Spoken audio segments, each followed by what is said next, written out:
वैसाख के महीने में मात्र 5 बेलपत्र और मिट्टी के कलश में रखा हुआ जल के पात्र से मतलब है मिट्टी का कलश। मिट्टी का जो कलश होता है जो भी रखा हो, जरूरी नहीं है कि वह नया ही आपको खरीद कर लेकर आना है। मिट्टी के पात्र में से आप एक तांबे के पात्र में जल डालकर 5 बेलपत्र लेकर आप लोटा जल और 5 बेलपत्र लेकर आप चले जाएं। उसमें से 5 बेलपत्र अशोक माता सुंदरी के स्थान पर, अशोक सुंदरी वाली जगह पर वह आपको अर्पित कर देने हैं। मिट्टी के पात्र का जो जल है, जल वैसाख के महीने में किसी भी दिन, चाहे आप सोमवार को कर लो, चाहे आप प्रदोष को कर लो, या आप पूरे महीने के महीने वैसाख के महीने कर लो, या चाहे आप शिवरात्रि पे कर लो, आप उस मिट्टी कलश पात्र का जल शंकर भगवान को 5 बेलपत्र तथा अशोक सुंदरी के स्थान पर रखकर शिव शंकर पर आप वह एक कलश जल चढ़ा देती हैं। आपके अगर उदर से जुड़ी हुई कोई समस्या है तो मनुष्य को झेलनी पड़ती है, चाहे भोजन नहीं पच रहा हो, चाहे उदर में आपके पथरी हो, कोई अन्य बीमारियां, अन्य समस्याएं जो उदर से सहित आपके ऊपर चल रही हो। साग के महीने में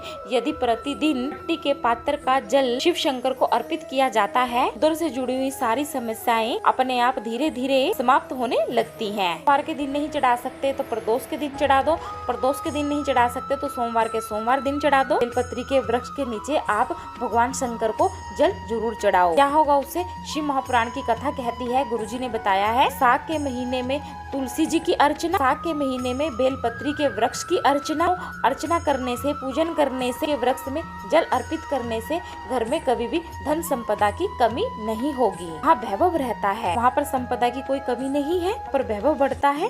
प्रयास करें कि वैसाख का महीना आए और हम शंकर भगवान की आराधना करें, पूजा करें, पाठ करें, भक्ति करें। उस भक्ति में केवल आपका विश्वास हो, खावा नहीं, विश्वास होना चाहिए। भगवान को ना तो ढोंग पसंद है, ना प्रपंच पसंद है। शिव के मंदिर में ना है तो पट होता है, मतलब कि ना ही दरवाजा, ना कपट होता है। जी को कपट आता ही नहीं। शिव महापुराण की कथा तो यहाँ तक कहती है, आप 2 घंटे तक मंदिर में बैठे हो, माला लेकर बैठे हुए हो, आंखें आपकी बंद है और आप शंकर जी के मंदिर में बैठे हो, नेत्र बंद कर आप 2 घंटे तक बैठे हैं। शंकर भगवान जी तो यहाँ कहते हैं कि तू यहाँ पर बैठा, इससे अच्छा तो अपने घर पर जाकर क्यों नहीं बैठता। शंकर भगवान कहते हैं तू यहाँ पर बैठकर अपना समय बर्बाद ना कर, जैसे मैं राम की आराधना में लगा हूँ, राम के मंत्रों के जाप में लगा हूँ, भगवान की आराधना में लग जा, तू भी भगवान का नाम जपने में लग जा, तेरा अपने आप कल्याण हो जाएगा। कर्म करो, कर्म अच्छे करो, खूब करो। कर्म करते करते आप भगवान का भजन करो, भगवत स्मरण करो, कर्म करते करते आप भगवत कीर्तन करो, कर्म के साथ में जोड़ दो। भगवान ये नहीं कह रहा तुम काम छोड़ दो, दुकान छोड़ दो, धंधा पानी छोड़ दो, नौकरी सर्विस छोड़ दो और मेरे मंदिर में ही आकर बैठ जाओ। राजा वर्करी